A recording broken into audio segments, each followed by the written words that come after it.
ಎಲ್ಲ ನನ್ನ ಆತ್ಮೀಯ 7ನೇ ವರ್ಗದ ಕನ್ನಡ ಮಾಧ್ಯಮದ ವಿದ್ಯಾರ್ಥಿಗಳಿಗೆ ಸಮಾಜ ವಿಜ್ಞಾನ ವಿಷಯಕ್ಕೆ ಸಂಬಂಧಪಟ್ಟಂತಹ ಒಂದು ಆನ್ಲೈನ್ ತರಗತಿಗೆ ಎಲ್ಲ ವಿದ್ಯಾರ್ಥಿಗಳಿಗೆ ಆಧಾರದ ಪೂರ್ವಕವಾದಂತಹ ಸ್ವಾಗತ. ವಿದ್ಯಾರ್ಥಿಗಳಿಗೆ ನಾವು ಹಲವಾರು ಭಾಗಗಳಲ್ಲಿ ಸಮಾಜ ವಿಜ್ಞಾನ ವಿಷಯವನ್ನ ಅಧ್ಯಯನವನ್ನ ಮಾಡ್ತಕ್ಕಂಥ ಒಂದು ಸಂದರ್ಭದಲ್ಲಿ ಇತಿಹಾಸ ಆಗಿರಬಹುದು, ಪೌರಾಣಿತಿ ಆಗಿರಬಹುದು, ಭೂಗೋಳಶಾಸ್ತ್ರ ಆಗಿರಬಹುದು, ಅರ್ಥಶಾಸ್ತ್ರ ಮತ್ತು ವ್ಯವಹಾರ ಅಧ್ಯಯನ ಸಮ್ಮಿಶ್ರಣ ನಮ್ಮ ಸಮಾಜ ವಿಜ್ಞಾನ.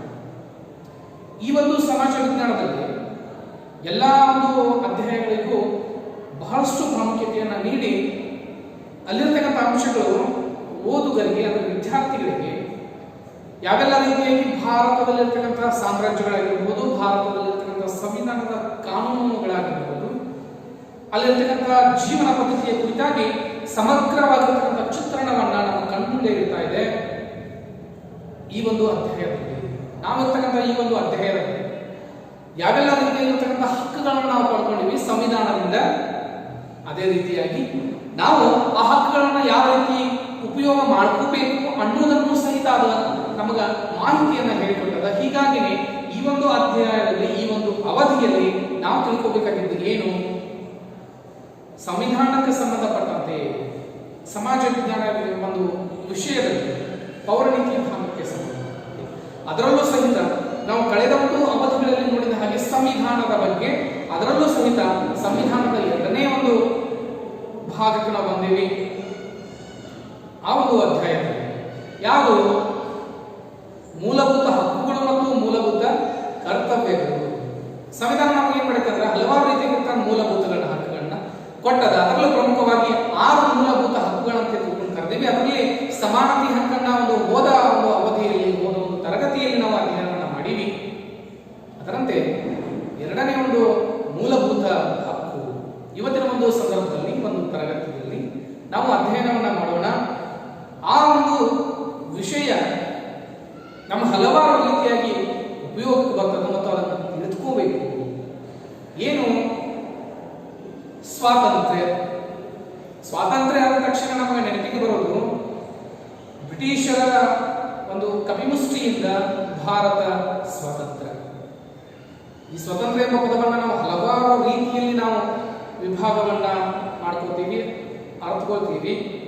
ಸ್ವಾತಂತ್ರ್ಯ ಅಂತಂದ ತಕ್ಷಣ ಯಾವುದೋ ಒಂದು ಪಂಜರದಲ್ಲಿ ಇರ್ತಕ್ಕಂತಹ ಗಿಳಿಗಳು, ಹಕ್ಕಿಗಳು ಆ ಪಂಜರದಿಂದ ಮುಕ್ತ ಆಗಬೇಕು, ಅವು ಸ್ವತಂತ್ರ ಪಡಿಬೇಕು ಅಂತಂದ್ರೆ ನಾವು ಅದಕ್ಕೆ ಆ ಒಂದು ಕೀಯನ್ನು ಓಪನ್ ಮಾಡಬೇಕು. ಅವು ಸ್ವತಂತ್ರವಾಗಿ ಹಾರಾಟದ ಆಕಾಶದ ಹೋಗ್ತಾವ. ಸ್ವತಂತ್ರ ಅಂದ ತಕ್ಷಣ ನಮಗೆ ನಮ್ಮದೇ ಆಗಿರ್ತಕ್ಕಂಥ ಕಾನೂನನ್ನ ಬಳಸ್ಕೊಳ್ಳಾಕ, ಯಾವುದೇ ಒಬ್ಬ ವ್ಯಕ್ತಿಯ ಹಸ್ತಕ್ಷೇಪಗಳು ಇರಲಾರ್ದೆ ನಾವು ಸ್ವತಂತ್ರರು. ಹೀಗಾಗಿ ಸಂವಿಧಾನ ಸಹಿತ ನಮಗೆ ಸ್ವಾತಂತ್ರ್ಯದ ಹಕ್ಕನ್ನ ನೀಡಿದ. ನಮಗೆ ಮೂಲಭೂತ ಹಕ್ಕು ಯಾವುದಪ್ಪ ಅಂತಂದ್ರೆ ಸ್ವಾತಂತ್ರ್ಯದ ಹಕ್ಕು. ಆ ಸ್ವಾತಂತ್ರ್ಯದ ಹಕ್ಕು ಐತಿ ಅಂತ ತಿಳ್ಕೊಂಡು ನಾವು ಯಾವುದೇ ರೀತಿಯಾಗಿ ನಾವು ಈ ಒಂದು ಶಾಂತಿ ಪ್ರಧಾನ ದೇಶದೊಳಗೆ ಶಾಂತಿಗೆ ಭಂಗ ತರ್ತಕ್ಕಂಥ ಕೆಲಸವನ್ನ ನಾವು ಮಾಡಬಾರದು. ಹಾಗಾಗಿ ಯಾವೆಲ್ಲ ಸ್ವಾತಂತ್ರ್ಯ ಹಕ್ಕು ನಮಗೆ ಸಂವಿಧಾನ ಕೊಟ್ಟಿರ್ತಕ್ಕಂಥ ಆ ಸ್ವಾತಂತ್ರ್ಯದ ಹಕ್ಕುಗಳಾದರೂ ಯಾವುವು ಎಂಬತಕ್ಕಂತಹ ಪ್ರಶ್ನೆಗೆ ಉತ್ತರ ಏನಪ್ಪಾ ಅಂತಂದ್ರೆ ಇವತ್ತಿನ ಒಂದು ಅಧ್ಯಾಯದಲ್ಲಿ ನಾವು ಸ್ವಾತಂತ್ರ್ಯದ ಹಕ್ಕುಗಳು ಯಾವುವು ಅನ್ನೋದನ್ನ ಮೊದಲನೇದಾಗಿ ನೋಡ್ಕೊತಾ ಹೋಗೋಣ. ಭಾರತದ ಸಂವಿಧಾನ ನಮಗೆ ಈ ಒಂದು ಅಧ್ಯಾಯ ಮೂಲಭೂತ ಹಕ್ಕು ಮತ್ತು ಕರ್ತವ್ಯ.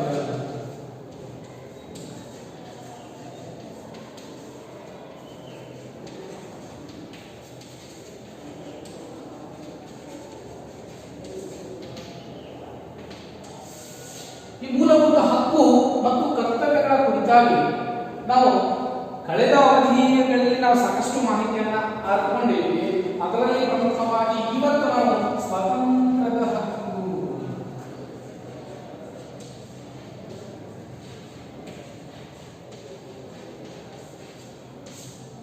ಸ್ವಾತಂತ್ರ್ಯದ ಹಕ್ಕು ಯಾವೆಲ್ಲ ರೀತಿಯಾಗಿರ್ತಕ್ಕಂಥ ಸ್ವಾತಂತ್ರ್ಯದ ಹಕ್ಕುಗಳನ್ನ ಸಂವಿಧಾನ ನಮಗೆ ಕೊಟ್ಟಿದೆ. ಮೊದಲನೇದಾಗಿ ಆ ಸ್ವಾತಂತ್ರ್ಯದ ಹಕ್ಕುಗಳು ಯಾವುವು ಅನ್ನೋದನ್ನ ಒಂದೊಂದಾಗಿ ನಾವು ನೋಡ್ತಾ ಹೋಗೋಣ.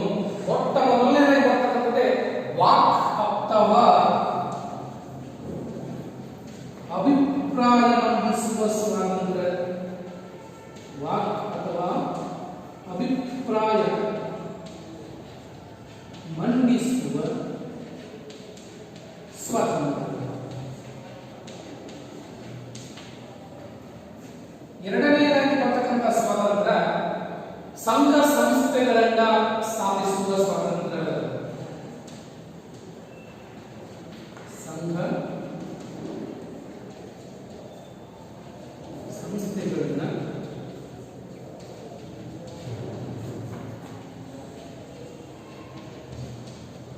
ಸ್ಥಾಪಿಸುವ ಸ್ವಾತಂತ್ರ್ಯ. ಮೂರನೇದಾಗಿ ಬರ್ತಕ್ಕಂಥದ್ದು ಶಾಂತಿಯುತವಾಗಿ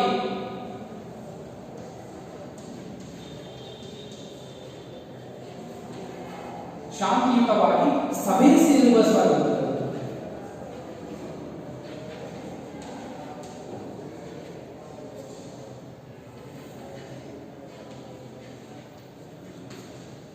ಇವೆಲ್ಲವೂ ಸಹಿತ ಏನಾಗ್ತವೆ ಅಂತಾರೆ, ಯಾವ ರೀತಿಯಾಗಿ ಸ್ವಾತಂತ್ರ್ಯದ ಹಕ್ಕು ಒಳಗ ನಾವು ಇವೆಲ್ಲ ಹಕ್ಕುಗಳನ್ನ ಪಡ್ಕೊಂಡಿವಿ. ದೇಶದಲ್ಲಿ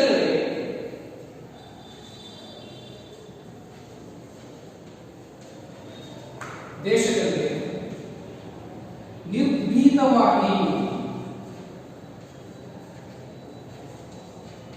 ನಿರ್ಬಂಧವಿಲ್ಲದೆ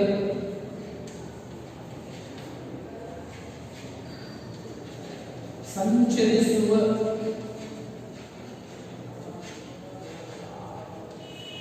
ಸ್ವಾತಂತ್ರ್ಯ. ದೇಶದೆಲ್ಲೆಡೆ ನಿರ್ಭಯವಾಗಿ ಮತ್ತು ನಿರ್ಬಂಧವಿಲ್ಲದೆ ಸಂಚರಿಸತಕ್ಕಂತಹ ಸ್ವಾತಂತ್ರ್ಯ. ಅದೇ ಭಾರತದ ಯಾವುದೇ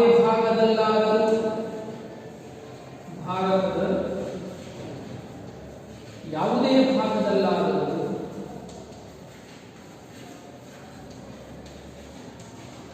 ವಾಸಿಸುವ ಸ್ವಾತಂತ್ರ್ಯ.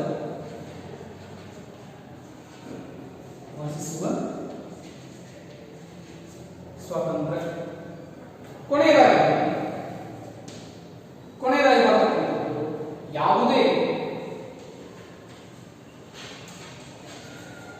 ಉದ್ಯೋಗ ವೃತ್ತಿ ಮಾಡುವ ಸ್ವಾತಂತ್ರ್ಯ.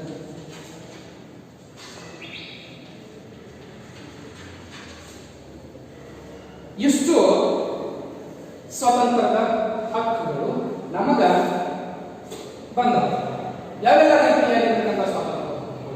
ಮೊಟ್ಟ ಮೊದಲನೇದಾಗಿ ನೋಡಬೇಕಾದದ್ದು ವಾಕ್ ಅಥವಾ ಅಭಿಪ್ರಾಯವನ್ನ ಮಂಡಿಸುವ ಸ್ವಾತಂತ್ರ್ಯ. ವಾಕ್ ಸ್ವಾತಂತ್ರ್ಯ ಅಂದ್ರೆ ಮಾತನಾಡುವ ಸ್ವಾತಂತ್ರ್ಯ. ಭಾರತದ ದೇಶದಲ್ಲಿ, ಭಾರತದ ನಾಡಿನಲ್ಲಿ ನಾವೆಲ್ಲರೂ ಭಾರತದ ಪ್ರಜೆಗಳು. ಸಂವಿಧಾನ ನಮಗೆ ಏನನ್ನ ಹೇಳಿಕೊಟ್ಟದ ಅಂತಂದ್ರೆ ನಮಗೆ ಮಾತನಾಡುವಂತಕ್ಕಂಥ ಸ್ವಾತಂತ್ರ್ಯವನ್ನ ಕೊಟ್ಟದ. ಹೀಗಾಗಿ ನಾನು ಏನು ಬೇಕಾದ್ರೂ ಮಾತಾಡೋದನ್ನ ಅನ್ನೋ ಹಾಗಿಲ್ಲ. ಗಮನಿಸಬೇಕಾಗುತ್ತೆ. ಭಾರತ ಸಂವಿಧಾನ ನಮಗೆ ಹೇಳ್ಕೊಟ್ಟದ, ಏನ್ ಹೇಳ್ಕೊಟ್ಟದ? ಸ್ವಾತಂತ್ರ್ಯದ ಹಕ್ಕು ಕೊಟ್ಟದ. ಅದರಲ್ಲೂ ಸಹಿತ ಮಾತನಾಡುವ ಸ್ವಾತಂತ್ರ್ಯ, ವಾಕ್ ಸ್ವಾತಂತ್ರ್ಯ ಕೊಟ್ಟದ. ನಾನು ಏನ್ ಬೇಕಾದ್ರೂ ಮಾಡ್ತಾನೆ ಅನ್ನೋ ಹಾಗಿಲ್ಲ. ಯಾಕಂತಂದ್ರ ಅಲ್ಲಿ ಒಂದು ಸ್ವಲ್ಪ ನಿಯಮಗಳನ್ನ, ಕಾಯ್ದೆಗಳನ್ನ ಮಾಡ್ಕೊಂಡಿದ್ದೀವಿ. ಯಾವುದೋ ಒಂದು ವಿಷಯದ ಕುರಿತಾಗಿ ಪರ ಮತ್ತು ವಿರೋಧದ ಚರ್ಚೆಗಳು ನಡೀತದೆ, ಸಹಜ, ನಡೀಲಿ. ಆದರೆ ಭಾರತದ ಜಾತ್ಯತೀತ ರಾಷ್ಟ್ರದಲ್ಲಿರ್ತಕ್ಕಂಥ ನಾವುಗಳು ಭಾರತವನ್ನ ನಾವು ಇನ್ನೊಂದು ಸ್ವಲ್ಪ ವ್ಯಕ್ತಿಗತವಾಗಿ ಆಗಲಿ ಅಥವಾ ವೈಮನಸ್ಸನ್ನ ಮುರಿದು ಭಾರತದ ನಾಡಿನಲ್ಲಿರ್ತಕ್ಕಂತಹ ಯಾವುದೇ ಧರ್ಮದ ವ್ಯಕ್ತಿನೂ ಸಹಿತ ಒಂದೇ ಎಂಬ ಭಾವನೆಯ ಮೂಲಕವಾಗಿ ನಾವು ಮಾತನಾಡಬೇಕು. ಯಾವಾಗ ನಾವು ಯಾವುದೋ ಒಂದು ಜಾತಿಯ ಕುರಿತಾಗಿ, ಯಾವುದೋ ಒಬ್ಬ ವ್ಯಕ್ತಿಯ ಕುರಿತಾಗಿ, ಯಾವುದೋ ಒಂದು ಧರ್ಮ, ಮತ, ಪಂಗಡ, ಪಂಥದ ಕುರಿತಾಗಿ ನಾವು ಕೆಟ್ಟದಾಗಿ ಮಾತನಾಡಬಾರದು. ಇದೇ ನಿಯಮವನ್ನ ನಮ್ಮ ವಾಕ್ ಸ್ವಾತಂತ್ರ್ಯದೊಳಗೆ ಮಾಡಿದೆ. ಮಾತಾಡ್ರಿ, ಬೇಡ ನಮಗೆ ಏನ್ ಮಾತಾಡ್ರಿ, ಪರವಾಗಿರ್ತಕ್ಕಂತಹ ವಿರೋಧವಾಗಿರ್ತಕ್ಕಂತಹ ಮಾತಾಡೋದು, ಒಂದು ಚರ್ಚಿನದಾಗ ಮಾತಾಡಬಹುದು ಸಹಿತ. ಯಾವುದೋ ಒಂದು ಸಭೆಯಲ್ಲಿ, ಯಾವುದೋ ಒಂದು ಸಮಾರಂಭದಲ್ಲಿ ಯಾವುದೋ ಧರ್ಮವನ್ನ ಮೇಲೆ ಕಟ್ಟಿ ಇನ್ಯಾವುದೋ ಧರ್ಮವನ್ನ ಕೆಳಗೆ ಮಾತನಾಡಲಿಲ್ಲ. ಯಾವುದೋ ಒಬ್ಬ ವ್ಯಕ್ತಿಯನ್ನ ವ್ಯಕ್ತಿಯನ್ನ ಮೇಲಕ್ಕೆ ಸ್ಥಾನಕ್ಕೆ ಏರಿಸಿ ಇನ್ಯಾವುದೋ ವ್ಯಕ್ತಿಯನ್ನ ಮಾನಹಾನಿಯನ್ನ ಮಾಡಬಹುದು. ಹೀಗಾಗಿ ಮಾತನಾಡುವುದರಲ್ಲೂ ಸಹಿತ ಹಲವಾರು ರೀತಿಯಾಗಿರ್ತಕ್ಕಂಥ ಪ್ರಕಾರಗಳಿದಾವ. ಸಹಜವಾಗಿ ಮಾತನಾಡುವುದು ಬೇರೆ, ಉದ್ದೇಶಪೂರ್ವಕವಾಗಿ ಮಾತಾಡುವುದು ಬೇರೆ, ಗುರಿಯಾಗಿ ಇರಿಸಿಕೊಂಡು ಮಾತಾಡುವುದು ಬೇರೆ. ಹೀಗಾಗಿ ನಾವು ಮಾತನಾಡ್ತಕ್ಕಂಥ ಸ್ವಾತಂತ್ರ್ಯ ಹಕ್ಕನ್ನು ನಮಗೆ ಸಂವಿಧಾನ ಕೊಟ್ಟದ. ಹೇಗೆ ಮಾತಾಡಬೇಕು? ಸಹಜವಾಗಿ ಏನೋ ಒಂದು ಕಾರ್ಯ ಸಾಧನೆಗೋಸ್ಕರ ಯಾವುದೋ ಒಂದನ್ನ ಕೆಳಗಿಟ್ಟುಕೊಳ್ಳೋದು ನಾವು ಮಾತಾಡ್ಕೊಂಡು ಅಲ್ಲ. ಸಂವಿಧಾನ ಏನೇ ಕೊಡ್ತದೆ ವಾಕ್ ಸ್ವಾತಂತ್ರ್ಯ ಅಥವಾ ಅಭಿಪ್ರಾಯವನ್ನ ನಾನು ಏನ್ ಬೇಕಾದ್ರೂ ನನ್ನ ಅಭಿಪ್ರಾಯವನ್ನ ಹೌದು ಅನ್ಬೋದು ಅಥವಾ ಇಲ್ಲ ಅಂತ ಅನ್ಬೋದು. ಆದ್ರೆ ನಾನು ಅನ್ನುವ ಒಂದು ಧಾಟಿಗಳು ಹೊರಕ್ಕೆ ಆಗಬಾರ್ದು, ವ್ಯತ್ಯಾಸಗಳಾಗಬಾರ್ದು, ಒಂದೇ ರೀತಿಯಾಗಿರ್ತಕ್ಕಂಥ ಮಾತುಗಳು ಬರಬೇಕು. ಅದು ಸಹಿತ ಏನು ಶಾಂತಿಯುತವಾಗಿ ಇರ್ತಕ್ಕಂಥ ಮಾತುಗಳು. ಅಶಾಂತಿಯನ್ನ ಭಂಗ ತರುವಂತಹ ಕೆಲಸವನ್ನ ಮಾತನಾಡಕ ಅವಕಾಶ ಇಲ್ಲ ಅನ್ನೋದು ಸ್ಪಷ್ಟವಾಗಿ ನೆನಪಿಟ್ಕೊರಿ. ವಾಕ್ ಸ್ವಾತಂತ್ರ್ಯದಲ್ಲಿಯೂ ಸಹಿತ ಕೆಲವೊಂದಿಷ್ಟು ನಿರ್ಬಂಧಗಳ ಅದಾವ, ಕಾಯ್ದೆಗಳದಾವ. ನಾನು ಸಹಜವಾಗಿನೇ ಏನ್ ಮಾಡಬೇಕು? ಮಾತಾಡಬೇಕು. ಯಾವುದನ್ನು ಮೇಲ್ಕಟ್ಟಿ ಇನ್ಯಾವುದನ್ನು ಬಿಟ್ಟು ಮಾತಾಡುವಂತಿಲ್ಲ. ಯಾವುದೋ ಒಬ್ಬ ವ್ಯಕ್ತಿಯ ಮಾನಹಾನಿಗೆ ಆಗುವಂತಾಗ ನಾವು ಮಾತನಾಡೋದಿಲ್ಲ. ಯಾವುದೋ ಒಂದು ಮತ ಧರ್ಮಕ್ಕೆ, ಪಂಗಡಕ್ಕೆ, ಜಾತಿಗಳಿಗೆ ನಾನು ಕೆಟ್ಟದಾಗಿ ಮಾತನಾಡಬಾರ್ದು ಅನ್ನೋದನ್ನ ಸಂವಿಧಾನ ಮಾಡಿದ್ರೆ ಸ್ಪಷ್ಟವಾಗಿ ತಿಳಿಸಿಕೊಟ್ಟದ. ಇದೇ ಏನಪ್ಪಾ ಅಂತಂದ್ರ ಸ್ವಾತಂತ್ರ್ಯದ ಹಕ್ಕು ವಾಕ್ ಅಥವಾ ಅಭಿಪ್ರಾಯ ಮಂಡಿಸುವ ಸ್ವಾತಂತ್ರ್ಯ. ಎರಡನೇದಾಗಿ ಬರ್ತಕ್ಕಂಥದ್ದು ಸಂಘ ಸಂಸ್ಥೆಗಳನ್ನ ಸ್ಥಾಪಿಸುವ ಸ್ವಾತಂತ್ರ್ಯ. ಹೌದು, ನಮ್ಮ ಸಂವಿಧಾನ ನಮಗೆ ಸ್ವತಂತ್ರ ಕೊಟ್ಟತಿ. ಏನು ಸ್ವತಂತ್ರ ಕೊಟ್ಟತಿ? ನಾನು ಈ ಸದ್ಯಕ್ಕೆ ಇವಾಗಲೇ ಒಂದು ಸಂಘವನ್ನ ಸ್ಥಾಪನೆ ಮಾಡ್ತೀನಿ, ಪರ್ಮಿಷನ್ ಕೊಟ್ಟದ. ಇಲ್ಲಿ ಯಾವುದೋ ಒಬ್ಬ ವ್ಯಕ್ತಿ ಹಸ್ತಕ್ಷೇಪ ಮಾಡುವಂತಿಲ್ಲ. ಸರ್ಕಾರಗಳಾಗಲಿ ಯಾವುದೋ ಒಬ್ಬ ವ್ಯಕ್ತಿಗಳಾಗಲಿ ನೀನ್ ಯಾಕೆ ಈ ಸಂಘವನ್ನ ಸ್ಥಾಪನೆ ಮಾಡತ್ತೀನಿ, ನೀ ಯಾಕೆ ಈ ನಿಯಮ ನಮ್ಗೆ ಬೇಕಿದೆ, ಯಾರು ಅನ್ನೋ ಹಾಗಿಲ್ಲ. ಯಾಕಂದ್ರೆ ಭಾರತದ ದೇಶ ನಮಗೆ ಏನ್ ಹೇಳಿದ್ರೆ ಸ್ವತಂತ್ರವನ್ನ ಕೊಟ್ಟದ. ಯಾವ ಸ್ವಾತಂತ್ರ್ಯ? ಸಂಘ ಸಂಸ್ಥೆಗಳನ್ನ ಸ್ಥಾಪಿಸುವ ಸ್ವಾತಂತ್ರ್ಯ. ನೀವು ನಿಮ್ಮ ಊರೊಳಗೆ ತಗೋರಿ ಅಥವಾ ನಮ್ಮ ಊರೊಳಗ ಹಲವಾರು ರೀತಿಯಾಗಿರ್ತಕ್ಕಂಥ ಸಂಘಗಳು. ನಮ್ಮೂರೊಳಗೆ ಸ್ವಾಮಿ ವಿವೇಕಾನಂದ ಸಂಘ ಆಗಿರ್ಬೋದು, ಸಾವರ್ಕರ್ ಸಂಘ ಆಗಿರ್ಬೋದು, ಹಲವಾರು ಸಂಘಗಳು ಬರ್ತಾ ಬರ್ತಾ ನಿಮ್ಮೂರೊಳಗ ನೋಡ್ರಿ. ಈಗ ಸದ್ಯಕ್ಕೆ ಯಾವುದೋ ಒಂದು ರೀತಿಯಾಗಿರ್ತಕ್ಕಂಥ ಯುವಕ ಸಂಘಗಳಾಗಿರ್ಬೋದು, ರೈತ ಸಂಘಗಳಾಗಿರ್ಬೋದು, ಮಹಿಳಾ ಸಂಘಗಳಾಗಿರ್ಬೋದು, ಇವೆಲ್ಲವೂ ಸಹಿತ ಸ್ಥಾಪನೆ ಆಗ್ತಾವ. ಯಾಕೆ ಸ್ಥಾಪನೆ ಆಗತ್ತಾವ? ಸ್ವಾತಂತ್ರ್ಯ ಯಾರು ಕೊಟ್ಟಾರೆ? ಸಂವಿಧಾನ ನಮಗೆ. ಹೀಗಾಗಿ ನಾವು ಯಾವುದೋ ಒಂದು ಸಂಘವನ್ನ ಸ್ಥಾಪನೆ ಮಾಡುವಂತ ಹಕ್ಕ ನಮಗದ. ನಾನು ಇವತ್ತು ಯಾವುದೋ ಒಂದು ಸಂಘದ ಕುರಿತಾಗಿ ಹೇಳಬೇಕಂದ್ರೆ ಹಲವಾರು ರೀತಿಯಾಗಿರ್ತಕ್ಕಂಥ ಸಂಘದ ಪರಿವಾರಗಳು. ಹಾಗಾಗಿ ಯಾವುದೋ ಒಂದು ಸಂಘ ಸ್ಥಾಪನೆ ಆಗಬೇಕು ಅಂತಂದ್ರೆ ಅಲ್ಲಿ ಯಾವುದೇ ರೀತಿಯಾಗಿರ್ತಕ್ಕಂಥ ವ್ಯಕ್ತಿಯ ಹಸ್ತಕ್ಷೇಪ ಇರುವುದಿಲ್ಲ. ಮತ್ತೆ ಇನ್ನೊಂದು ಗಮನಿಸಬೇಕು ಏನಂತಂದ್ರೆ ಅಲ್ಲಿ ಇರ್ತಕ್ಕಂಥ ಸಂಘದೊಳಗ ಹಲವಾರು ಜನ ವ್ಯಕ್ತಿಗಳು ಒಳ್ಳೆಯ ರೀತಿಯಾಗಿರ್ತಕ್ಕಂಥ ಉದ್ದೇಶವನ್ನು ಇಟ್ಕೊಂಡು ಸಂಘವನ್ನ ಸ್ಥಾಪನೆ ಮಾಡಬೇಕು. ಸಂಘದ ಜೊತೆಗೆ ಏನ್ ಮಾಡಂಗಿಲ್ಲ, ವೈಮನಸ್ಸುಗಳು ಬರಬಾರದು. ಅದರ ಕಾರ್ಯಸಾಧನೆ ಏನಾಗಿರ್ಬೇಕು ಅಂತಂದ್ರೆ ಒಳ್ಳೆಯ ಹಿತಕರ ದೃಷ್ಟಿಕೋನವನ್ನ ಇಟ್ಕೊಂಡ ಒಳ್ಳೆಯ ರೀತಿಯಾಗಿರ್ತಕ್ಕಂಥ ಕಾರ್ಯಗಳನ್ನ ಮಾಡುವುದಕ್ಕೋಸ್ಕರ ಸಂಘಗಳು ಸ್ಥಾಪನೆ ಆಗಬೇಕು ಅನ್ನೋದೇನೆ ಸಂವಿಧಾನದ ಆಶಯ ಅಂತ ನಾವು ಕರಿತೀವಿ. ಅದೇ ಏನಪ್ಪಾ ಅಂತಂದ್ರೆ ಸಂಘ ಸಂಸ್ಥೆಗಳನ್ನ ಸ್ಥಾಪನೆ ಮಾಡ್ತಕ್ಕಂಥ. ಅದೇ ರೀತಿಯಾಗಿ ಶಾಂತಿಯುತವಾಗಿ ಸಭೆ ಸೇರುವ ಸ್ವಾತಂತ್ರ್ಯ ಒಂದು ಮೂರನೇ ಸ್ವಾತಂತ್ರ್ಯ.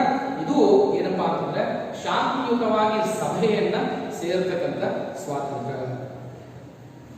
ಸಭೆಗಳ ತಕ್ಷಣ ನೂರಾರು ರೀತಿಯಾಗಿರ್ತಕ್ಕಂಥ ಸಭೆಗಳು ಬರ್ತವೆ. ಧರ್ಮ ಸಭೆ ಆಗಿರ್ಬೋದು, ಸಾರ್ವಜನಿಕ ಸಭೆಗಳಾಗಿರ್ಬೋದು, ಉದ್ದೇಶಪೂರಿತವಾಗಿಯೇ ಹಲವಷ್ಟು ಸಮಾರಂಭಗಳು, ವೈಯಕ್ತಿಕ ಸಮಾರಂಭಗಳಾಗಿರ್ಬೋದು, ಮದುವೆ ಸಮಾರಂಭಗಳಾಗಿರ್ಬೋದು, ಇನ್ಯಾವುದೋ ಸಮಾರಂಭಗಳಾಗಿರ್ಬೋದು, ಅಥವಾ ಚುನಾವಣೆ ಸಂದರ್ಭದಲ್ಲಿರ್ತಕ್ಕಂಥ ಸಮಾರಂಭಗಳಾಗಿರ್ಬೋದು, ಧರ್ಮದ ಕುರಿತಾಗಿ ವಿಚಾರಗೋಷ್ಠಿಯ ಸಮಾರಂಭಗಳಾಗಿರ್ಬೋದು. ಎಲ್ಲಾ ಸಮಾರಂಭಗಳು ನಡಿಬೇಕು. ಬಟ್ ಉದ್ದೇಶ ಏನಪ್ಪಾ ಅಂತಂದ್ರೆ ಶಾಂತಿಯುತವಾಗಿ ಸಭೆಗಳು ನಡಿಬೇಕು. ಅದೇ ಒಂದು ಉದ್ದೇಶ.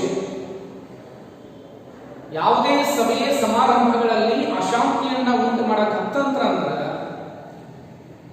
ಧರ್ಮ ಸಭೆಗಳು ನಡೆದಂತಹ ಸಂದರ್ಭದೊಳಗ ಒಂದು ಧರ್ಮವನ್ನ ಎತ್ತಿಕಟ್ಟಿ ಇನ್ನೊಂದು ಧರ್ಮವನ್ನ ಎಲ್ಲರ ತೆಗಳುವ ಕೆಲಸ ಮಾಡಕ್ ಹತ್ತಿದ್ರಪ್ಪ ಅಂತಂದ್ರ ಆ ಸಭೆಯಲ್ಲಿ ನೆರವೇರ್ತಕ್ಕಂಥವ್ರನ್ನ ಮತ್ತು ಆ ಸಭೆಯನ್ನ ನಡೆಸಿದಂಥವ್ರನ್ನ ನಾವು ಕಾನೂನಿನ ಶಿಕ್ಷೆಗೆ ಒಳಪಡಿಸಬಹುದು.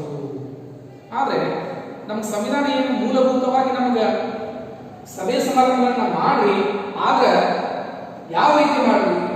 ಶಾಂತಿಯುತವಾಗಿ. ಅಲ್ಲಿ ಅಶಾಂತಿಗೆ ಭಂಗ ತರ್ತಕ್ಕಂಥ ಕೆಲಸವನ್ನ ಮಾಡಲಾರದೆ ಶಾಂತಿಯಿಂದ ಅಲ್ಲಿ ಇರ್ತಕ್ಕಂಥ ಜನರನ್ನ ಮನಸ್ಸಿಗೆ ಯಾವುದೋ ಒಬ್ಬ ವ್ಯಕ್ತಿಗೆ ಮನಸ್ಸಿಗೆ ನೋವು ಆಗುವ ಹಾಗೆ ಅವನ ಮಾನಹಾನಿ ಆಗಲಾರ್ದಾಗ ನಾವು ಶಾಂತಿಯುತವಾಗಿಯೇ ಸಭೆಯನ್ನ ಸೇರಬೇಕು ಮತ್ತು ಆ ಸಭೆಯನ್ನ ನಡೆಸ್ಕೊಂಡು ಹೋಗಬೇಕು ಅನ್ನೋದೇ ಏನಪ್ಪಾ ಅಂತಂದ್ರೆ ಸ್ವಾತಂತ್ರ್ಯದ ಹಕ್ಕು. ಅದು ಶಾಂತಿಯುತವಾಗಿ ಸಭೆ ಸೇರ್ತಕ್ಕಂಥ ಒಂದು ಸ್ವಾತಂತ್ರ್ಯ. ಮೂರನೇದಾಗಿ ಬರ್ತಕ್ಕಂಥದ್ದೇ ನಾಲ್ಕನೇದಾಗಿ ದೇಶದೆಲ್ಲೆಡೆ ನಿರ್ಬಂಧವಿಲ್ಲದೆ ಸಂಚರಿಸುವ ಸ್ವಾತಂತ್ರ್ಯ. ಏನಿದು ದೇಶದೆಲ್ಲೆಡೆ ಅಂದ್ರೆ ಭಾರತದ ಒಂದು ದೇಶದೊಳಗ ನಾವು ನಿರ್ಬಂಧವಿಲ್ಲದೆ ಗುಜರಾತ್ ಆಗಿರ್ಬೋದು, ಜಮ್ಮು ಕಾಶ್ಮೀರ ಆಗಿರ್ಬೋದು, ಅದರ ಜೊತೆಗೆ ಬರ್ತಕ್ಕಂಥದ್ದು ಉತ್ತರಾಖಂಡ, ಸಿಮ್ಲಾ ಆಗಿರ್ಬೋದು, ಬಿಹಾರ, ಅಸ್ಸಾಂ, ಸಿಕ್ಕಿಂ, ಜಾರ್ಖಂಡ್, ಬಿಹಾರ, ಕರ್ನಾಟಕ, ಆಂಧ್ರ ಪ್ರದೇಶ, ಗುಜರಾತ್, ರಾಜಸ್ಥಾನ, ಪಂಜಾಬ್, ಮಧ್ಯಪ್ರದೇಶ ಹಿಡ್ಕೊಂಡು ಮಹಾರಾಷ್ಟ್ರ, ತೆಲಂಗಾಣ ಈ ಎಲ್ಲಾ ರಾಜ್ಯಗಳಲ್ಲಿ, ಛತ್ತೀಸ್ಗಢ ಆಗಿರ್ಬೋದು, ಯಾವುದೇ ರಾಜ್ಯದಲ್ಲಿಯೂ ಸಹಿತ ಭಾರತದ ದೇಶದೊಳಗೆ ನಾವು ಮುಕ್ತವಾಗಿ ಸಂಚರಿಸುವ ಸ್ವಾತಂತ್ರ್ಯವನ್ನ ಪಡ್ಕೊಂಡಿದ್ದೀವಿ. ಪ್ರವಾಸ ಮಾಡ್ತೀವಿ ಗೊತ್ತಾ, ನಾವು ಬೇರೆ ರಾಜ್ಯಗಳಿಗೆ ಪ್ರವಾಸ, ನಾವೊಂದು ಶೈಕ್ಷಣಿಕ ಪ್ರವಾಸವನ್ನು ಇಟ್ಕೊಂಡ್ರೆ ಇಲ್ಲಿಂದ ನಾವು ಕರ್ನಾಟಕದಿಂದ ನಾವು ಕಾಶ್ಮೀರದವರೆಗೂ ನಾವು ಏನ್ ಮಾಡ್ತೀವಿ, ಪ್ರವಾಸ ಮಾಡ್ತೀವಿ. ಎಲ್ಲಾ ವಿದ್ಯಾರ್ಥಿಗಳು ಬರ್ತೀವಿ. ಆವಾಗ ನಾನು ಇಲ್ಲಿಂದ ಡೈರೆಕ್ಟ್ ಆಗಿ ನಾನು ಮಹಾರಾಷ್ಟ್ರಕ್ಕೆ ಹೋಗ್ಬೋದು, ಹೌದಾ? ನನ್ನ ಡೆಲ್ಲಿ ಹೋಗ್ಬೇಕಂತಂದ್ರೆ ನಾನು ಮಹಾರಾಷ್ಟ್ರ ಮ್ಯಾಪ್ ಹಾಕಬೇಕು, ಗುಜರಾತ್ ಮ್ಯಾಪ್ ಹಾಕಬೇಕು, ಮಧ್ಯಪ್ರದೇಶ ಮ್ಯಾಪ್ ಹಾಕಬೇಕು. ಹೀಗಾಗಿ ಹೋಗ್ತಕ್ಕಂಥ ಸಂದರ್ಭದಾಗ ಅಲ್ಲಿ ಬಾರ್ಡರ್ ಮೇಲೆ ನಿಂತಿರ್ತಕ್ಕಂಥ ವ್ಯಕ್ತಿಗಳು ನೀನು ಕರ್ನಾಟಕದ ಇಲ್ಯಾಕೆ ಬಂದಿ ಅಂತ ಹೇಳಿ ಪ್ರಶ್ನೆ ಮಾಡ್ತಾನೇನು? ಇಲ್ಲ, ಯಾಕೆ ಮಾಡೋದಿಲ್ಲ ಅಂತಂದ್ರೆ ನಮಗೆ ಭಾರತದ ಸ್ವಾತಂತ್ರ್ಯ ಒಂದು ಸಂವಿಧಾನ ಏನ್ ಮಾಡೈತಂದ್ರೆ ಸ್ವಾತಂತ್ರ್ಯದ ಹಕ್ಕನ್ನು ಕೊಟ್ಟದ. ಏನಪ್ಪಾ ಅಂತಂದ್ರೆ ದೇಶದಲ್ಲೆಡೆ ನಿರ್ಬಂಧವಿಲ್ಲದೆ ಸಂಚರಿಸುವ ಸ್ವಾತಂತ್ರ್ಯ. ನನಗೆ ಯಾವುದೇ ಒಬ್ಬ ವ್ಯಕ್ತಿಯ ಹಸ್ತಕ್ಷೇಪಗಳು ಇರಲಾರ್ದ, ಯಾವ ಒಬ್ಬನ ಬೈತಾನೋ, ನಾನು ಏನಾದ್ರು ಮಾಡಿದೇನೋ ಅಂತಕ್ಕಂಥ ಉದ್ದೇಶವನ್ನು ಇಟ್ಕೊಳ್ಳಾರ್ದ, ಯಾವುದೇ ಒಬ್ಬ ಅಲ್ಲಿರ್ತಕ್ಕಂಥ ಸರ್ಕಾರಗಳು ಬೇರೆ ಇರ್ಬೋದು, ಕರ್ನಾಟಕದಲ್ಲಿರ್ತಕ್ಕಂಥ ಸರ್ಕಾರಗಳು ಬೇರೆ ಇರ್ಬೋದು, ಆ ಸರ್ಕಾರಗಳಾಗ್ಲಿ ವ್ಯಕ್ತಿಗಳಾಗ್ಲಿ ಯಾವುದೇ ಒಬ್ಬ ವ್ಯಕ್ತಿಯ ಹಸ್ತಕ್ಷೇಪ ಇರಲಾರ್ದೆ ನಾನು ಭಾರತದ ದೇಶದೊಳಗಡೆ ನಿರ್ಬಂಧವಿಲ್ಲದೆ ಸಂಚರಿಸತಕ್ಕಂಥ ಸ್ವಾತಂತ್ರ್ಯವನ್ನು ನಾವು ಪಡ್ಕೊಂಡಿವಿ. ಹೀಗಾಗಿ ನಾನು ಭಾರತದ ಕರ್ನಾಟಕದ ವ್ಯಕ್ತಿಯಾಗಿರ್ತಕ್ಕಂಥ ನಾನು ಬೇಕಾದ ಜಿಲ್ಲೆ, ಬೇಕಾದ ರಾಜ್ಯಕ್ಕೆ ನಾವು ಹೋಗ್ಬೋದು, ಕೇಂದ್ರಾಡಳಿತ ಪ್ರದೇಶಕ್ಕೆ ಹೋಗ್ಬೋದು. ಹೀಗಾಗಿ ನಮ್ಮ ಸಂವಿಧಾನ ಏನ್ ಮಾಡಿದ್ರೆ ಸ್ವಾತಂತ್ರ್ಯದ ಹಕ್ಕು ದೇಶದಲ್ಲೆಡೆ ನಿರ್ಬಂಧವಿಲ್ಲದೆ ಯಾವುದೋ ಒಬ್ಬ ವ್ಯಕ್ತಿ ನಮ್ಮ ತಡೆ ಬರ್ತಾನ ಅನ್ನೋದಿಲ್ಲ. ಆದ್ರೆ ಒಂದೊಂದು ಕಡೆ ನಮಗ ಚೆಕಿಂಗ್ಗಳಿವೆ, ಪೊಲೀಸ್ ಏನ್ ಮಾಡ್ತಾರೆ, ಚೆಕಿಂಗ್ ಮಾಡ್ತಿರ್ತಾರೆ. ಏನಾದ್ರು ಅಹಿತಕರ ಸೃಷ್ಟಿ ಮಾಡ್ತಕ್ಕಂಥ ಬಾಂಬ್ಗಳಾದ್ರು, ಏನಾದ್ರು ಅಲ್ಲಿ ಅಶಾಂತಿಯನ್ನು ಉಂಟು ಮಾಡ್ತಕ್ಕಂಥ ಪ್ರಸಂಗಗಳು ಬಂದಿರ್ತಾವ. ಸದ್ಯ ಬಾಂಬ್ಗಳ ಸಪ್ಲೈ ಆಗಿರ್ತಾವ, ಅಫೀಮ್ಗಳ, ಗಾಂಜಾ ಇವೇನಾಗ್ತಾವ ಅಂದ್ರೆ ಸಪ್ಲೈಗಳಾಗ್ತಿರ್ತಾವ. ಇದನ್ನ ತಡೆಯೋದಕ್ಕೋಸ್ಕರ ಹಲವಾರು ಚೆಕ್ ಪೋಸ್ಟ್ ಗಳನ್ನ ಮಾಡಿರ್ತಾರೆ. ಅಲ್ಲಿ ಚೆಕಿಂಗ್ ಇಟ್ಟಿರ್ತಾರ, ಏನೇನಿರ್ತದೆ, ಎಷ್ಟು ಜನ ಮಾಡಿರ್ತಾರೆ, ಎಲ್ಲಿ ಹೊಂದಿದೆ, ಯಾಕೆ ಹೊಂದಿದೆ, ಇದೆಲ್ಲ ಏನಪ್ಪಾ ಅಂತಂದ್ರೆ ಮಾಮೂಲಿಯಾಗಿ ಕೇಳ್ತಕ್ಕಂಥ ಪ್ರಸಂಗಗಳು ಬಂದಿರ್ತಾವ. ಆದ್ರೆ ನಮ್ಮ ಸಂವಿಧಾನ ಏನ್ ಹೋಗ್ತದ, ದೇಶದಲ್ಲಿ ನಿರ್ಬಂಧವಿಲ್ಲದೆ ಸಂಚರಿಸತಕ್ಕಂಥ ಸ್ವಾತಂತ್ರ್ಯವನ್ನು ನಮಗೆ ಏನ್ ಮಾಡೈತಿ ಸಂವಿಧಾನ ಕೊಟ್ಟದ. ಇದು ಏನಪ್ಪಾ ಅಂತಂದ್ರೆ ಒಂದು ಪ್ರಮುಖ ಸ್ವಾತಂತ್ರ್ಯದ ಹಕ್ಕು. ಇನ್ನೊಂದು ಅರ್ಥದ ಏನಪ್ಪಾ ಅಂತಂದ್ರೆ ಭಾರತದ ಯಾವುದೇ ಭಾಗದಲ್ಲ, ಗಮನಿಸಿ, ಯಾವುದೇ ಭಾಗದಲ್ಲ, ಯಾವುದೇ ಭಾಗ ಅಂತಂದ್ರೆ ನಿರ್ದಿಷ್ಟ ಭಾಗ ಅಂತ ಹೇಳ್ತಾರೆ ಇಲ್ಲ, ಭಾರತದ ಯಾವುದೇ ಭಾಗದಲ್ಲಾದರೂ ಸಹಿತ ನಾನು ವಾಸವನ್ನ ಮಾಡಬಹುದು, ಇರಬಹುದು ಏನ್ ಮಾಡ್ತದೆ ಹೇಳ್ತದೆ. ಹೀಗಾಗಿನೇ ನಾವು ಅನೇಕ ರೀತಿಯಲ್ಲಿ ನಾವು ಜಮಖಂಡಿಯವರು ನೋಡಿದ ಹಾಗೆ ಅನೇಕ ರೀತಿಯಾಗಿರ್ತಕ್ಕಂಥ ತಿಂಡಿ ತಿನಿಸುಗಳು, ಹೋಟೆಲ್ಗಳು ಯಾರದಾರ, ರಾಜಸ್ಥಾನಿಯರದಾರ. ಯಾಕದಾರ, ಅವರು ಭಾರತದ ಬೇಕಾದ ಕಡೆ ನೆಲೆಸ್ತಕ್ಕಂತಹ ಸ್ವಾತಂತ್ರ್ಯವನ್ನು ಪಡ್ಕೊಂಡಾರ. ಯಾವುದೇ ವ್ಯಕ್ತಿಯ ನಿರ್ಬಂಧವಿಲ್ಲದೆ ಇಲ್ಲಿ ನೆಲೆಸಬೇಕು, ಇಲ್ಲಿ ಸಂಚರಿಸುವಂತಹ ಸ್ವಾತಂತ್ರ್ಯವನ್ನು ಪಡ್ಕೊಂಡಾರ. ಹೀಗಾಗಿನೇ ಯಾವುದೇ ಅಂಗಡಿಗಳಾಗಲಿ, ಅದು ತಿನಿಸುಗಳ ಅಂಗಡಿ ಆಗಿರ್ಬೋದು ಅಥವಾ ಅರಿವಿ ಬಟ್ಟೆಗಳ ಅಂಗಡಿಗಳಾಗಿರ್ಬೋದು, ಪ್ರಮುಖವಾಗಿ ರಾಜಸ್ಥಾನಿಯರು ಏನಪ್ಪಾ ಅಂತಂದ್ರೆ ನಮ್ಮ ಜಮಖಂಡಿಗಳು ಕಾಣಸಿಗ್ತಾರ, ನಮ್ಮ ಊರುಗಳು ಕಾಣಸಿಗ್ತಾರ. ಯಾಕಂದ್ರೆ ಅದು ಭಾರತದ ಯಾವುದೇ ಭಾಗದಲ್ಲಿ ವಾಸಿಸುವ ಪಡ್ಕೊಂಡಾರ. ರಾಜಸ್ಥಾನದಲ್ಲಿ ನೀನ್ ಯಾಕೆ ಬಂದಿ, ನೀ ರೆಡಿ ನಮ್ಮ ಕರ್ನಾಟಕದಿಂದ ಅನ್ನೂ ಹಾಗಿಲ್ಲ. ಯಾಕಂತಂದ್ರೆ ಸಂವಿಧಾನ ನಮಗೆ ಏನ್ ಮಾಡೈತಿ, ಸ್ವಾತಂತ್ರ್ಯದ ಹಕ್ಕನ್ನ ಕೊಡ್ತೈತಿ.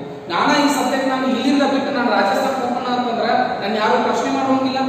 ಯಾಕಂತಂದ್ರೆ ಭಾರತದ ಯಾವುದೇ ಭಾಗದಲ್ಲಾದ್ರೂ ನಾನು ವಾಸ ಮಾಡಕ ಅವಶ್ಯಕತೆ ಐತಿ ಅನ್ನೋದು ಏನ್ ಮಾಡಿದಪ್ಪ ಅಂತಂದ್ರೆ ಸ್ವಾತಂತ್ರ್ಯದ ಹಕ್ಕನ್ನು ನಾವು ಕೊಟ್ಟಾವ. ಇನ್ನೊಂದು ಸ್ವಾತಂತ್ರ್ಯದ ಹಕ್ಕನ್ನ ಪಡ್ಕೊಂಡಿವಿ. ಯಾವುದೇ ಉದ್ಯೋಗ ಆಗಿರ್ಬೋದು, ಯಾವುದೇ ವೃತ್ತಿ ಆಗಿರ್ಬೋದು, ಯಾವುದೇ ವ್ಯಾಪಾರ ಆಗಿರ್ಬೋದು, ಅದನ್ನ ನಾನು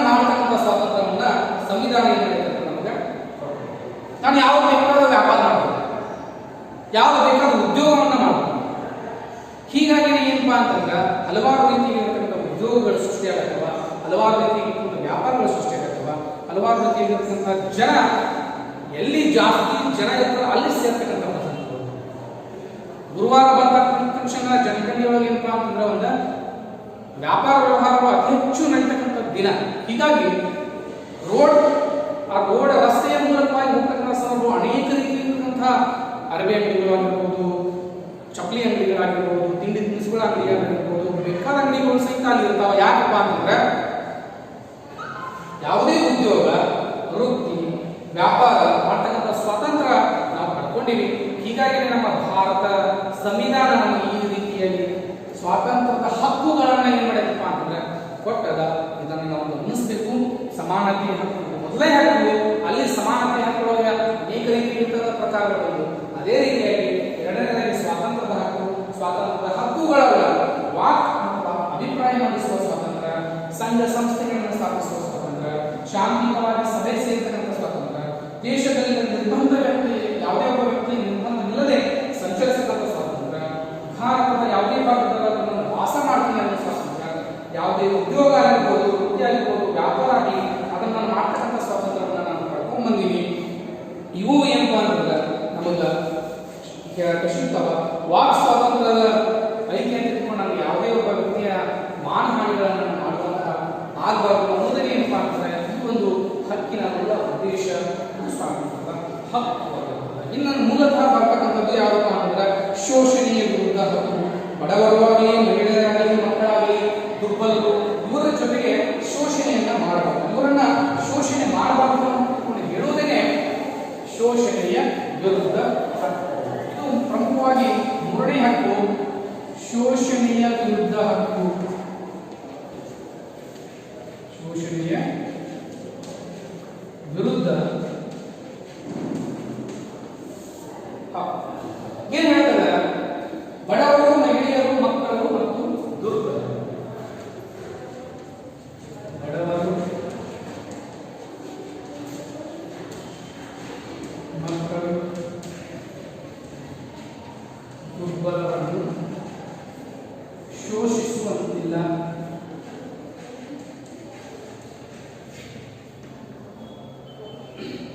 ಬಡವರೇ ಇರಬಹುದು, ಮಹಿಳೆಯರೇ ಇರಬಹುದು, ಮಕ್ಕಳೇ ಇರಬಹುದು, ದುರ್ಬಲರೇ ಇರಬಹುದು, ಇವರನ್ನ ಶೋಷಣೆ ಮಾಡಬಾರದು ಅನ್ನುವುದೇ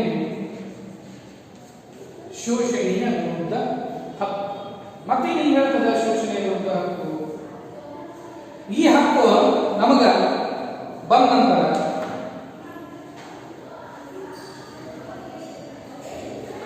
ಈ ಹಕ್ಕಿನ ಉದ್ದೇಶ ಏನು? ಶೋಷಣೆಯ ವಿರುದ್ಧ ಹಕ್ಕು ಅಂತ ಕರಿತೀವಿ. ಅದಕ್ಕೆ ಮಹಿಳೆಯರಾಗಲಿ, ಬಡವರಾಗಲಿ, ಮಕ್ಕಳಾಗಲಿ ಅಥವಾ ದುರ್ಬಲರಾಗಲಿ ನಾವು ಏನ್ ಮಾಡಂಗಿಲ್ಲ ಅಂತಂದ್ರೆ ಶೋಷಣೆ ಮಾಡಂಗಿಲ್ಲ. ಈ ಹಕ್ಕಿನ ಮೂಲ ಉದ್ದೇಶ ಏನಪ್ಪಾ ಅಂತಂದ್ರೆ ಒಟ್ಟಾರೆಯಾಗಿ ಧರ್ಮ, ಜಾತಿ,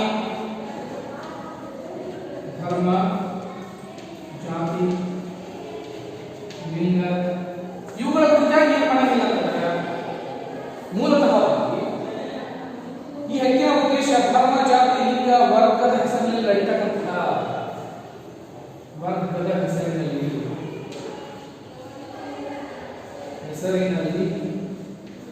ನಡೆಯಲಿ ಶೋಷಣೆಯನ್ನ ತಪ್ಪಿಸುವುದು.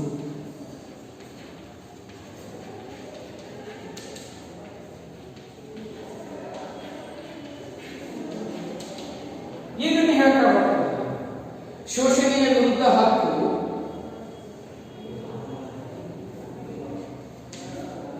ಬಡವರು, ಮಕ್ಕಳು, ದುರ್ಬಲರನ್ನ, ಮಹಿಳೆಯರನ್ನ ಶೋಷಣೆ ಮಾಡಲಿಲ್ಲ. ಒಂದು ಪಾಯಿಂಟ್.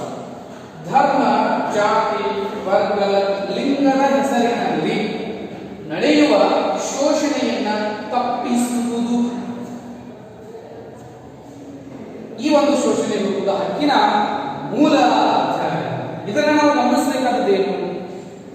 ಧರ್ಮದ ಹೆಸರಿನಲ್ಲಿ, ಜಾತಿಯ ಹೆಸರಿನಲ್ಲಿ, ಲಿಂಗದ ಹೆಸರಿನಲ್ಲಿ, ವರ್ಗದ ಹೆಸರಿನಲ್ಲಿ ಏನ್ ರೀತಿ ಶೋಷಣೆ ನಡೆಯುತ್ತೆ? ಫಾರ್ ಎಕ್ಸಾಂಪಲ್ ವರದಕ್ಷಿಣೆ.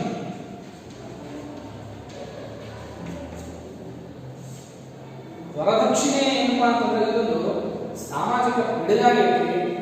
ಇದು ಏನಪ್ಪಾ ಅಂತಂದ್ರೆ ಲಿಂಗದ ಹೆಸರಲ್ಲಿ ನಡೀತಕ್ಕಂಥ ಶೋಷಣೆ. ಯಾಕೆ ವರದಕ್ಷಿಣೆ? ಹಲವಾರು ರೀತಿಯ ಕೊಡ್ಕೊಂಡ ಬಡವರು ಏನ್ ಮಾಡಬೇಕು, ಇದ್ದವರಾಯ್ತು ಇಲ್ಲದವ್ರು ಏನ್ ಮಾಡಬೇಕು. ಹೀಗಾಗಿ ಇದರ ವಿರುದ್ಧ ಸರ್ಕಾರ ಏನ್ ಮಾಡತ್ತಂದ್ರ ಧ್ವನಿಯನ್ನ ಎತ್ತದ, ಯಾರೇ ಆಗಲಿ ವರದಕ್ಷಿಣೆಯನ್ನ ಪಡೆಯುವುದಿಲ್ಲ.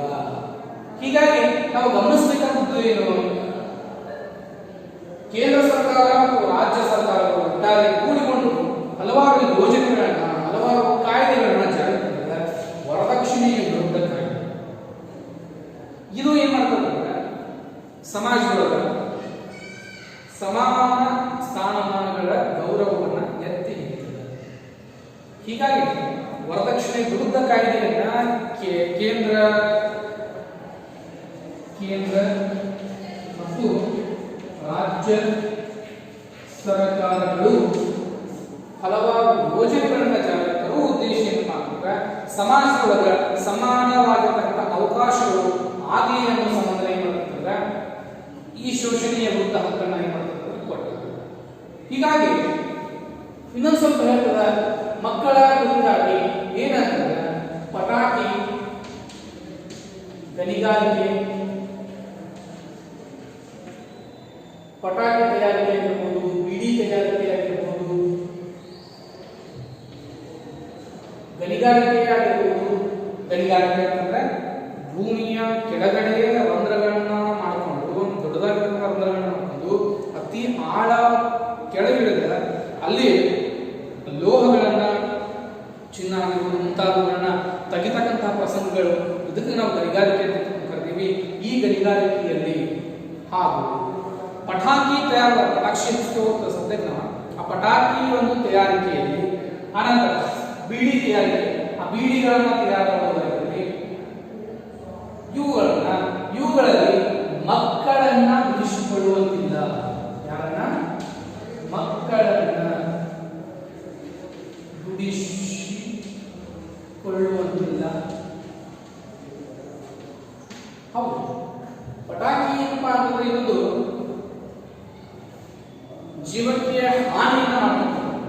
ಒಂದು ಏನಾದ್ರೂ ಬ್ಲಾಸ್ಟ್ ಆದ್ರೆ ವ್ಯಕ್ತಿಯ ಸರ್ವನಾಶ ಸತ್ತು ಹೋಗ್ತಾನೆ. ಹೀಗಾಗಿ ಪಟಾಕಿ ಆಗಿರ್ಬೋದು, ಗಣಿಗಾರಿಕೆಗಳು ಸಹಿತ ಅಷ್ಟು ಕೆಳಗಿನ ಪ್ರದೇಶಕ್ಕೆ ಹೋಗಿ ಅಲ್ಲಿ ಗಣಿಗಾರಿಕೆ ಮಾಡ್ತಕ್ಕಂಥದ್ದು ಮಕ್ಕಳ ಒಂದು ಆರೋಗ್ಯಕ್ಕೆ ದುಷ್ಪರಿಣಾಮಗಳು ಇರ್ತವ.